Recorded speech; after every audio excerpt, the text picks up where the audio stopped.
Hamelin Germany का एक छोटा सा शहर था। हेमलिन के लोग शांति और सद्भाव में रहते थे।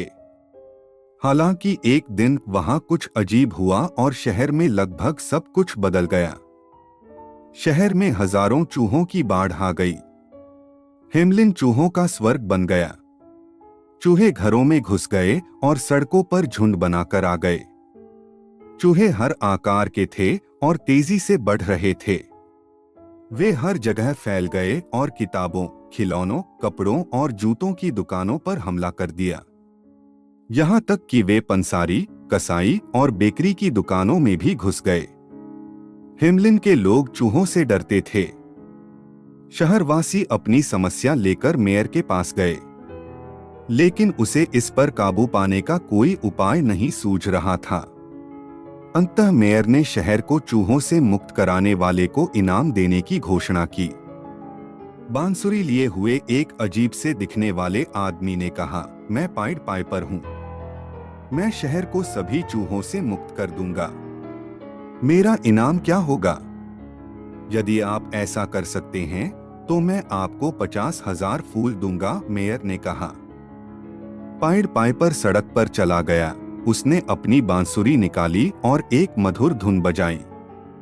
मधुर धुन से चूहे मंत्रमुग्ध हो गए और घरों तथा दुकानों से बाहर निकल आए। चूहों ने पाइड पाइपर का नदी तक पीछा किया। पाइड पाइपर सीधे नदी में चला गया। सभी चूहों ने उसका पीछा किया और डूब गए। पाइड पाइपर ने अपनी बांसुरी बजाना बंद कर दिया। सूरज उगने लगा था। हेमलिन के लोगों को राहत मिली और उन्होंने अपना काम फिर से शुरू कर दिया। नगर के लोग बहुत खुश थे। पाइड पाइपर अपने इनाम के लिए मेयर के पास गया। मैंने शहर को चूहों से छुटकारा दिला दिया है। अब तुम्हें मुझे मेरा इनाम देना होगा। लेकिन मेयर ने कहा, आपने बस थोड़ा सा पाइप बजाया। वह इतने बड़े इनाम का हकदार नहीं है। ये सिक्के ले लो और चले जाओ। पाइड पाइपर ने कहा, आपने अपना वादा तोड़ दिया है और आपको इसका पछतावा होगा। पाइड पाइपर चला गया। आधी रात को अचानक पाइड पाइपर की मनमोहक धुन ने बच्चों को जगा दिया। वे अपने घरों से बाहर आए और उसके पीछे पहाड़ की ओर चले गए। पाइड पाइपर उन्हें एक गुफा में ले गया। जब सभी बच्चे अंदर आ गए तो उसने गुफा का दरवाजा बंद कर दिया। एक छोटा लड़का अंदर नहीं जा सका। वह बाहर खड़ा होकर रोने लगा। सुबह होने पर सभी नगरवासी अपने बच्चों को गायब देखकर चिंतित हो गए। उन्होंने आसपास खोजा लेकिन अपने बच्चों को नहीं पा सके।